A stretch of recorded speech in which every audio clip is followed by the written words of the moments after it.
বিভূতিভূষণ বন্দ্যোপাধ্যায়ের গল্প খোশ গল্প। জীবনে এমন সব অদ্ভুত ঘটনা অনেক সময় ঘটে, যা লিখিতে বসিলে যেন গল্পের মতো শোনায়। আমার জীবনে এমনই ধরনের ঘটনা একটি ঘটিয়াছিল। ঘটিয়াছিলই বা কি করিয়া বলি, ঘটিয়া আছে বলাই সঙ্গত, কারণ তাহার জের এখনো চলিতেছে। যদিও বাহিরের দিক হইতে তাহার জের কিছুই নাই, যা কিছু ঘটিতেছে সবই আমার ও আর একজনের মনে। প্রেমের কাহিনী এ নয়। কিসের কাহিনী বলা শক্ত। এত সূক্ষ্ম ও বস্তুবিহীনতার ঘটনা যেন মাকড়সার জালে বোনা কাপড়। জোর করা চলে না তার উপর। একটু বেশি বা একটু কম কথা বলিলেই ঘটনার সূক্ষ্ম রহস্যটুকু একেবারে বিনষ্ট হইয়া যাইবে। তাই খুব সতর্কতার সহিত ব্যাপারটি বলিতে চেষ্টা করিতেছি। আর ভূমিকা করিব না, এখন গল্পটা বলি। প্রথমেই আমার একটু পরিচয় দিয়া লই। যাহারা এ গল্প পড়িবেন তাহাদের প্রতি আমার অনুরোধ, একটা লাইনও যেন বাদ দিবেন না। মনে রাখিবেন, এর প্রতিটি লাইনের প্রয়োজনীয়তা আছে গল্পটিকে সম্যক বুঝিতে হইলে। যে সময়ের কথা বলিতেছি তখন আমি বিবাহ করি নাই, করিবার ইচ্ছাও ছিল না। কেন কি বৃত্তান্ত সেসব গল্পের পক্ষে অবান্তর, কিন্তু সে কথার দরকার নাই। বিবাহ করি নাই বলিয়া ভবঘুরেও ছিলাম না। ছোট একটি ব্যবসা ছিল, তাহা হইতে 2 পয়সা রোজগারও হইত। এখন সে ব্যবসা আরও বাড়িয়াছে। কাজের খাতিরে মাঝে মাঝে দেশ বিদেশে ঘুরিতে হইত, এখনো হয়। কলিকাতায় বাড়ি এখনো করি নাই, তবে হিতাকাঙ্ক্ষী বন্ধু বান্ধবগণ যেমন ধরিয়া পড়িয়াছেন, তাহাতে বাড়ি না করিলে আর চলে না। চক্ষু লজ্জার খাতিরেও অন্তত করিতে হইবে। বালিগঞ্জ অঞ্চলে সুবিধামতো জমি দেখিতেছি। এই হইতেই আমার মোটামুটি পরিচয় আপনারা পাইলেন। বর্ধমান জেলায় বনপাশ স্টেশনে নামিয়া উত্তর দিকে বাঁধানো সড়ক ধরিয়া 7-8 মাইল গরুর গাড়ি করিয়া গেলে দিয়াখালি বলিয়া একটি গ্রাম পড়ে। সেখানে আমার এক সহপাঠীর বাড়ি। এই অঞ্চলে ব্যবসা উপলক্ষে মাঝে মাঝে যাইতাম। অর্থাৎ আখের গুড় কিনিতে বনপাশ হইতে 6 মাইল দূরবর্তী জগন্নাথপুরের হাটে আমাকে মাঘ ফাল্গুন মাসে প্রতি বৎসর যাইতে হইত। যখনই গিয়াছি, দিয়াখালি গ্রামে আমার সেই সহপাঠীর বাড়িতে গিয়া একবার করিয়া তাহার সঙ্গে দেখা করিয়া আসিতাম। কলিকাতায় কলেজে একসঙ্গে বিয়ে পড়িয়াছিলাম। আমার সে বন্ধুটি বিয়ে পাশ করিতে পারে নাই। গ্রামেরই মাইনর স্কুলে অনেক দিন হইতেই সে হেডমাস্টারি করিতেছে। আমার বন্ধুর স্ত্রী পল্লী গ্রামের বধূ, যদিও আমার সামনে বাহির হইয়া থাকেন তো বটেই, আমার সঙ্গে সম্পূর্ণ নিঃসংকোচ ব্যবহার করেন। তাহাদের পরিবারেরই একজনের মতো।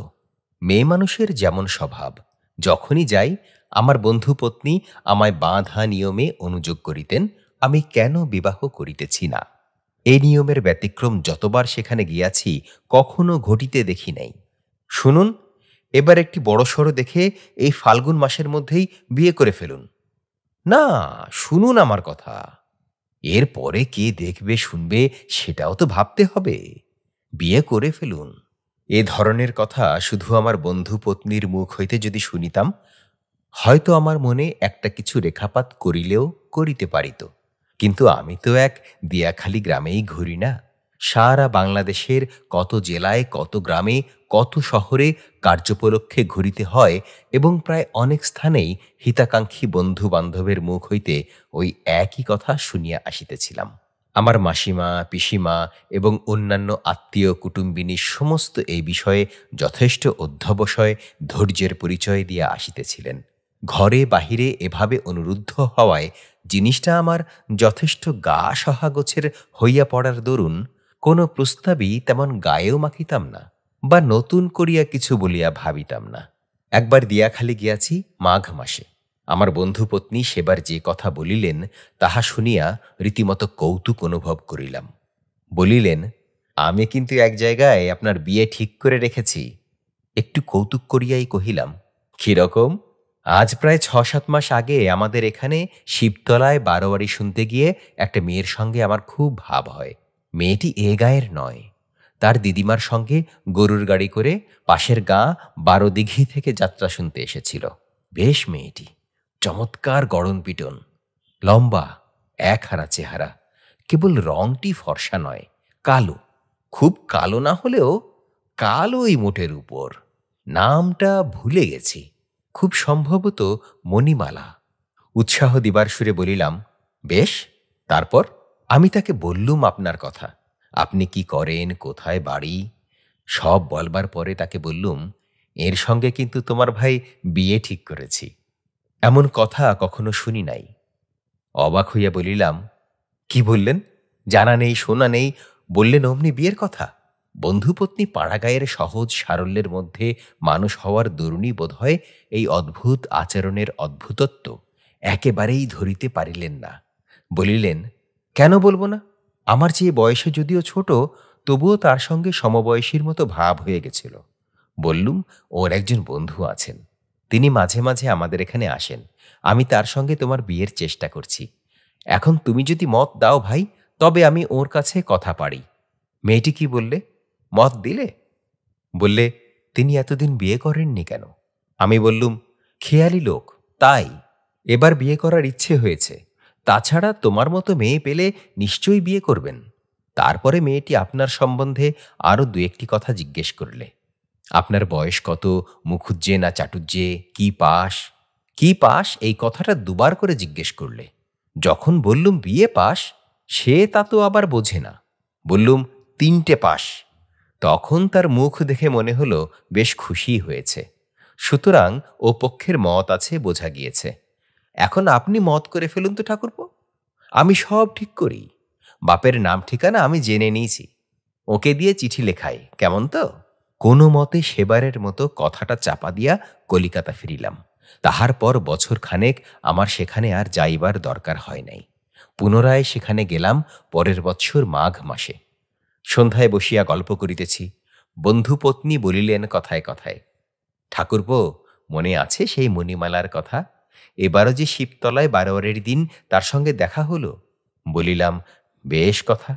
তিনি বলিলেন, তার বিয়ে এখনো হয়নি, গরিব ঘরের মেয়ে, বাপ থেকেও নেই, কে বিয়ে দিচ্ছে? ওই দিদিমা ভরসা। ক জায়গায় সম্বন্ধ হয়েছিল, টাকার বহর শুনে এরা পিছিয়েছে। তার উপর মেয়েটি অন্যদিকে যদিও খুব সুশ্রী, কিন্তু রং তো তেমন ফর্সা নয়। আমি কিন্তু আবার তুলেছিলাম আপনার সঙ্গে বিয়ের কথা। আহা, করুন না ঠাকুরপো, গরিবের মেয়ের দায় উদ্ধার। এবার সে নিজেই আপনার কথা জিজ্ঞেস করলে। আমি বিস্মিত হইয়া বলিলাম, কিরকম? বন্ধুপত্নী বলিলেন, আমার সঙ্গে খুব ভাব হয়ে গিয়েছে কিনা, আমরা যেখানে বসি সেখানটাতে বসে কথা বললে কারো কানে যাবার ভয় নেই। পরে একটু থামিয়া হাসি মুখে একটু সুর নামাইয়া বলিলেন, এ কথা সে কথার পরে আপনার কথা তুললাম। তা বললে, বিয়ে পাস তো চাকরি না করে ব্যবসা করেন কেন? আমি বললাম, স্বাধীন ব্যবসা ভালোবাসেন, টাকাও বেশ রোজগার করেন। আর একটা কথা বলেছে, শুনলে আপনি হাসবেন। কি কথা? বললে, আপনি দেখতে কেমন, কালো না ফর্সা? কৌতুকের সুরে বলিলাম, আপনি কি বললেন? বললাম, না কালো না ফর্সা, মাঝামাঝি। এহ, আপনি আমার বিয়ের চান্সটা এভাবে মাটি করে দিলেন। বন্ধুপত্নী কৃত্রিম ভৎসনার সুরে বলিলেন, এর মধ্যে ঠাট্টার কথা কি আছে? না, ও হবে না। এই ফাল্গুন মাসের মধ্যেই বিয়ে করুন, সব ঠিক করে ফেলি। এই ধরনের কথা ঘোষ গল্প হিসেবেই শুনিয়া থাকি। এতই অভ্যস্ত হইয়া পড়িয়াছি এ ধরনের কথায়। কাজেই যখন কলিকাতায় চলিয়া আসিলাম, তখন বেমালুম সকল কথাই মনের মধ্যে কোথায় তলাইয়া গেল কাজের হুড়োহুড়িতে। বছর পার হইতেই জীবন অন্য পথে চলিল। পূর্বের ব্যবসা ছাড়িয়া দিয়া অন্য ব্যবসা খুলিলাম কলকাতায়। সুতরাং জগন্নাথপুরের হাটে গুড় কিনিতে আর যাই না। ইতিমধ্যে বন্ধু বান্ধব ও আত্মীয় স্বজনের অনুরোধে বিবাহ করিলাম। মেয়েটি পাইয়াছি ভালোই, ভবানীপুর অঞ্চলে বাপের বাড়ি, লেখাপড়া জানে, সুন্দরীও বটে, কিন্তু সবচেয়ে বড় গুণ, চমৎকার গান গায়। বিবাহের পরও 1.5 বছর কাটিয়া গিয়াছে। গত মাঘ মাসের কথা, একদিন ভবানীপুরে শ্বশুরবাড়ি হইতে ফিরিতেছি। বৈকাল গড়াইয়া গিয়াছে, সন্ধ্যা হয় হয়, পশ্চিম আকাশ লাল হইয়া উঠিয়াছে। ফোর্টের বেতারের মাস্তুলে লাল আলো জ্বলিয়াছে। বৈদ্যুতিক সংবাদপত্রের উজ্জ্বল অক্ষরে জানাইয়া দিল যে আবিসিনিয়ার সম্রাট লিগ অব নেশনসে পুনরায় দরখাস্ত পেশ করিয়াছেন এবং মোহনবাগান হকি না ক্রিকেট খেলিতে বোম্বে যাইতেছে। চৌরঙ্গীর মোড়ে বাস হইতে নামিতেই নজর পড়িল আমার, সেই দিয়াখালির বন্ধুটি সস্ত্রীক দাঁড়াইয়া রহিয়াছে, সম্ভবত বাসের প্রত্যাশায়। খুশির সহিত আগাইয়া গেলাম। আরে, তুমি কলকাতায় যে, কবে এলে? এই যে, নমস্কার, ভালো আছেন? অনেক দিন দেখা সাক্ষাৎ হয়নি, চিনতে পারেন? বন্ধু পত্নী বলিলেন, চিনতে কেন পারবো না? আপনি ডুমুরের ফুল হয়ে গেলেন তারপর থেকে। আপনার সঙ্গে আর কথা বলবো না। বন্ধুপত্নীকে মিষ্ট কথায় ঠান্ডা করিলাম। বন্ধুটির মুখে শুনিলাম তাহার ছোট শালী চিত্তরঞ্জন সেবা সদনে চিকিৎসার জন্য আসিয়াছে, আজ দিন 15 হইল। মধ্যে অবস্থা খারাপ হওয়াতে পত্র পাইয়া বন্ধুটি সস্ত্রীক শালীকে দেখিতে আসিয়া শ্যামবাজারে এক আত্মীয় বাড়ি উঠিয়াছে। এখন চিত্তরঞ্জন সেবা সদন হইতেই ফিরিতেছে। মেট্রোয় বায়োস্কোপ দেখিবে বলিয়া এখানে নামিয়া পড়িয়াছে। বন্ধু বলিল, চলো না হে, তুমিও চলো। এ তো কখনো ওসব দেখতে পায় না, তাই ভাবলাম ফিরিবার পথে মেট্রোতে একবার ঘুরিয়ে নিয়ে যাব। আর এদিকে শালিটি তো সেরে উঠেছে, কাজেই মনও ভালো। এসো আমাদের সঙ্গে। অনুরোধ এড়াইতে না পারিয়া গেলাম মেট্রোতে। কয় বছর যাই নাই, বন্ধু ও বন্ধুপত্নী সেজন্য যথেষ্ট অনুযোগ করিলেন। কথায় কথায় বন্ধুপত্নী বলিলেন, বিয়ে করেছেন আপনি? কথার কি উত্তর দিব ভাবিতে না ভাবিতেই তিনি বলিলেন, করেননি তা বেশ বুঝতে পারছি। উনিও বলেন, সে বিয়ে করলে কি আর আমাদের একখানা নেমন্তন্ন পত্রও দিত না? করেননি না? এ কথার পরে বিবাহ করিয়াছি কথাটা হঠাৎ বলা চলে না। সুতরাং তখনকার মতো অর্থবিহীন হাসি হাসিয়া চুপ করিয়া রহিলাম। তবে হাসিটি যতদূর সম্ভব দ্ব্যর্থসূচক করিবার চেষ্টা করিয়াছিলাম মনে আছে। ইন্টারভ্যাল হইল। বন্ধুটি পান কিনিবার জন্য বাহিরে গেল। আমার বিবাহের কথা বলিবার সুযোগ খুঁজিতেছিলাম। ভাবিলাম এইবার মোলায়েম করিয়া বলিয়া ফেলি বন্ধুপত্নীর নিকট। কিন্তু বন্ধুপত্নীও যে আর একটি কথা বলিবার সুযোগ খুঁজিতেছিলেন তাহা বুঝি নাই। বলিলেন, জানেন, একটা কথা বলি। সেই যে আমাদের দেশের মেয়েটির কথা বলেছিলুম, মনে আছে? সেই মণিমালা? হ্যাঁ, খুব মনে আছে। মনে মনে একটু শঙ্কিত হইয়া উঠিলাম। এই গত পৌষ মাসে শিবতলায় আমার সঙ্গে তার দেখা। 2 বছর দেখা হয়নি, কথা আর ফুরুতে চায় না। তার বিয়ে হয়নি এখনো।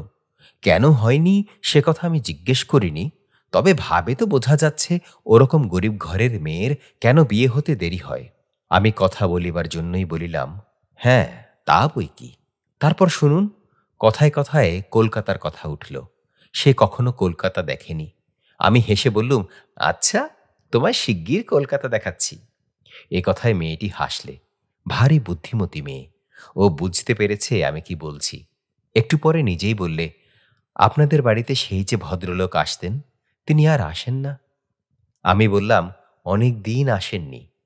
তারপর হেসে বললাম, তবে একটা কথা জানি, তিনি এখনো বিয়ে করেননি। তাহলে একখানা অন্তত নেমন্তন্নের চিঠি তো আমরা পেতাম নিশ্চয়ই। মেয়েটি হেসে চুপ করে রইল। আমার বেশ মনে হয় সে এখনো মনে মনে ভাবে আপনি তাকে বিয়ে করবেন। তার উপর আবার শুনুন, হয়তো আমার উচিত হয়নি এত কথা বলা। আসবার সময় তাকে বললাম, তাহলে কিন্তু এবার কলকাতা দেখার ব্যবস্থা করছি। মেয়েটির লজ্জা হলো, কিন্তু মুখ দেখে মনে হলো ভারী খুশি হয়ে উঠেছে মনে মনে।